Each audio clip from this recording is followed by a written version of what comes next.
Okay. Qaçaq, Schlepper, and the English word is smuggler.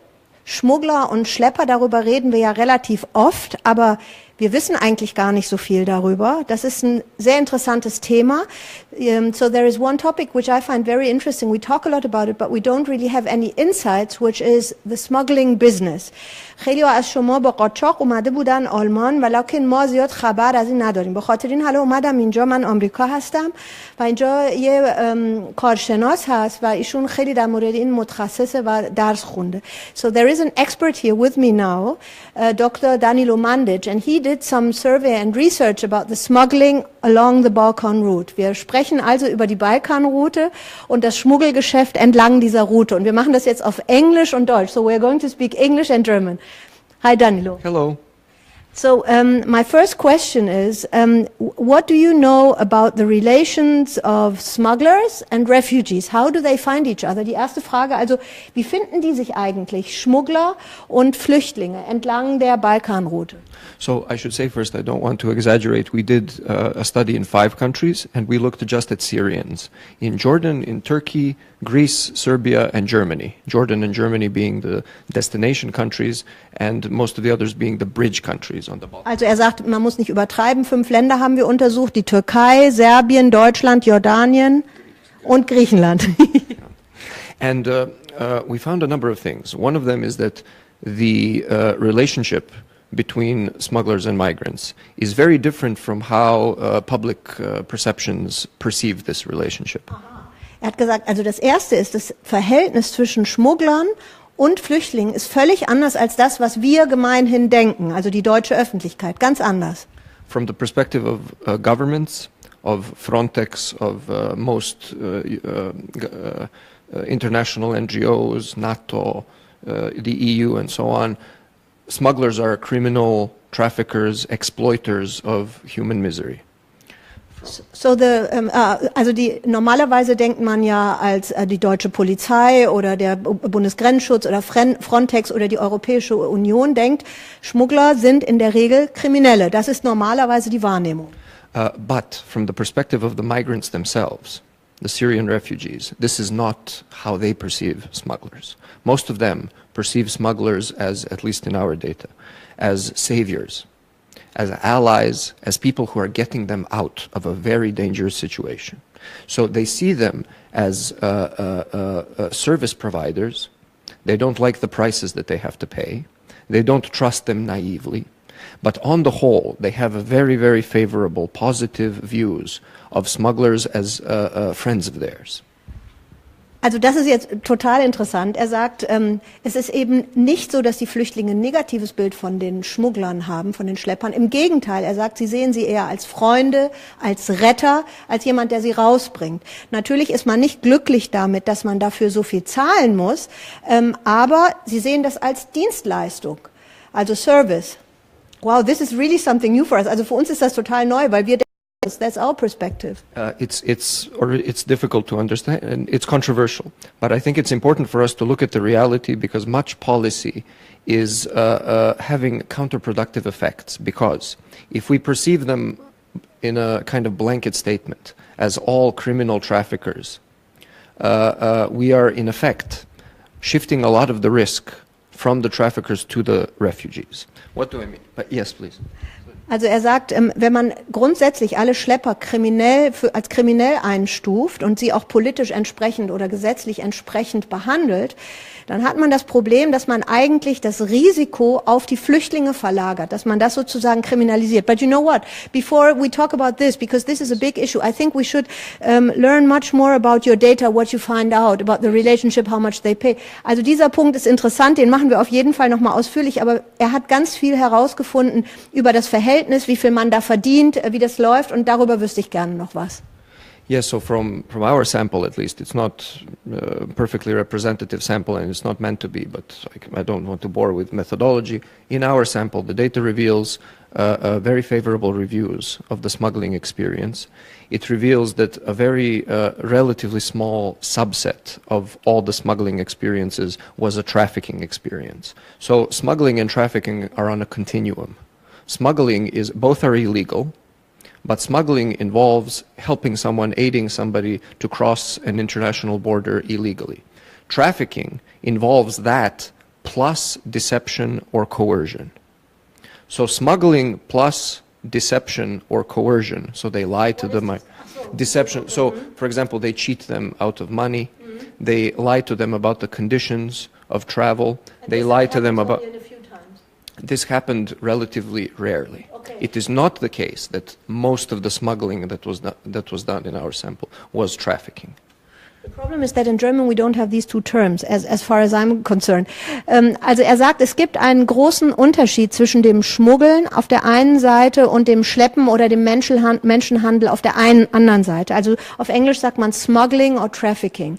Das eine ist sozusagen die Dienstleistung und kriminell wird es an der Stelle, wo es Betrug gibt, wo Geld veruntreut wird, also wo die betuppt werden. Und er sagt, die meisten haben aber die Erfahrung, dass es sauber gelaufen ist, dass sie also Geld bezahlt haben und dann auch angekommen sind. So do you have any numbers and figures about that? Yes, so less than a fifth of the experiences of smuggling involved trafficking. So something like between 15 and 17%, which is less than a fifth of all the experiences. And would be criminal, then. No, all are criminal. So smuggling and trafficking are both criminal. Yeah. But for intelligent policy and for the refugees' safety, it's very important to distinguish between smuggling, which is just the transaction, money in hand, for the transportation service. It doesn't involve any kind of social relationship. It doesn't involve working for the smuggler. It doesn't involve the smuggler exploiting for sexual trafficking, for anything of the sort. It doesn't involve violence or coercion. That's smuggling. Also er definiert das jetzt genau, weil er will genau die Wirklichkeit sozusagen analysieren und er sagt, wenn es um Schmuggeln geht, dann geht es darum, dass man etwas zahlt und dann die Dienstleistung bekommt. Man muss also nicht zum Beispiel dafür irgendeine Arbeit erbringen und wird auch nicht sexuell ausgebeutet. Er sagt, das ist das, was man Schmuggeln nennt. Dann habe ich gesagt, das ist also nicht kriminell. Dann hat er gesagt, natürlich ist alles kriminell. Frau Schayani, etwas naiv, I was naive to ask whether this is criminal or not. Und das Trafficking, also auf das englische Wort Trafficking bedeutet, da wird derjenige, der geschleppt wird, sozusagen entweder ausgebeutet oder übers Ohr gehauen oder auf irgendeine Weise betrogen. Now I wonder, ich frage mich, wie das eigentlich funktioniert, wenn man also von Syrien zum Beispiel nach Deutschland will. Macht man das mit einem Schlepper? So my question is, when I want to leave Syria and I want to come to Germany, for example, do I hire like one smuggler or how does that work? So this is a very good question. I have to answer in two ways. One is before the Balkan route closing and after the Balkan route closing. Okay. So one thing we found is that before the Balkan route closing, it was much more likely for migrants to travel using a single smuggler operation, which means you deal with one smuggler criminal syndicate. Usually you pay a single price. And that this gets you a kind of all-inclusive service. You know how in hotels, yes, okay. You know how in hotels sometimes you can pay all-inclusive price, which means you get hotel and this and that, pool and everything.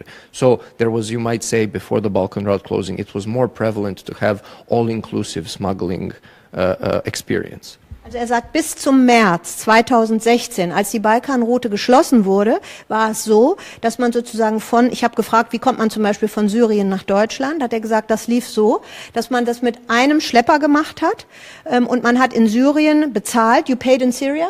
You paid in Turkey, typically.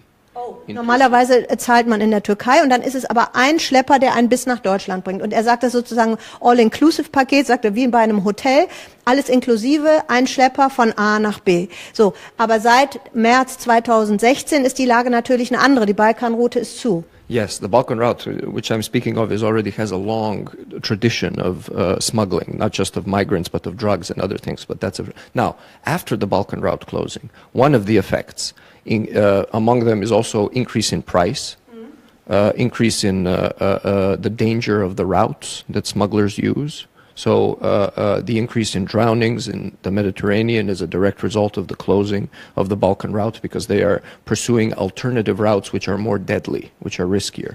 And yes. Also er sagt, seit die Balkanroute geschlossen ist, sind die Preise gestiegen. Es ist viel gefährlicher, weil die Schlepper gefährlichere Wege gehen müssen. They have to take more dangerous routes.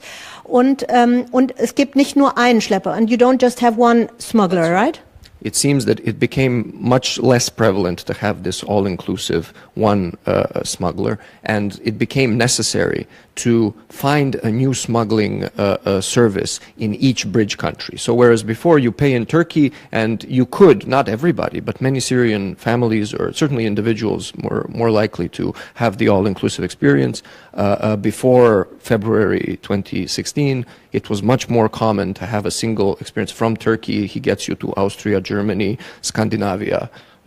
It might take a long time. They may have to wait in safe houses and so on, but a single organization gets them all the way. Nochmal vor 2016 ein Schlepper, man musste vielleicht warten und man wurde immer wieder von A nach B weitergebracht, aber es war nur einer.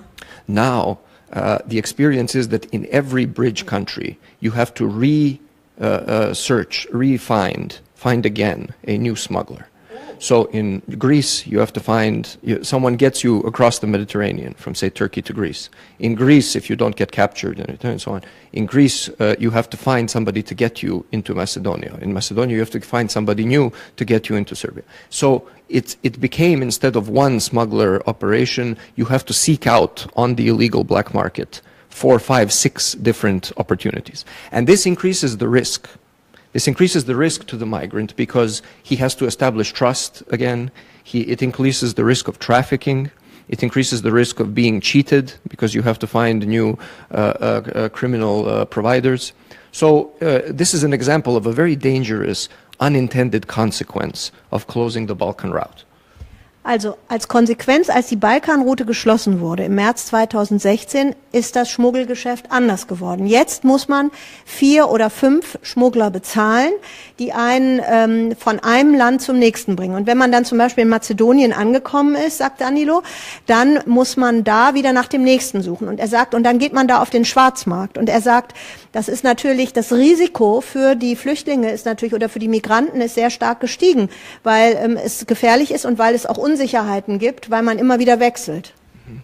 So I think the lesson, if I can say it in one sentence, is many things that governments are doing to combat trafficking has unintended consequence of hurting migrants.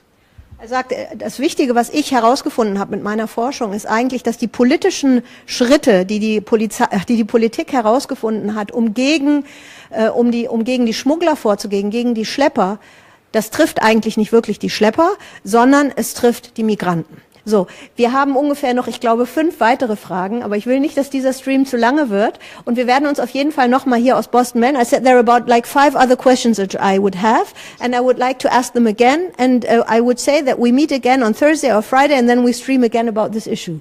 Das ist klar. Das ist klar. And then maybe we also have some questions of you. If you have questions, please ask them, and then we can ask them to Danilo. Okay? Also, wenn ihr Fragen habt über die Arbeit von Danilo Mandic hier in Harvard in Amerika, dann könnt ihr die gerne fragen. Und wir machen am Freitag nochmal einen Stream und reden nochmal über dieses Schmuggelgeschäft. Bye, bye.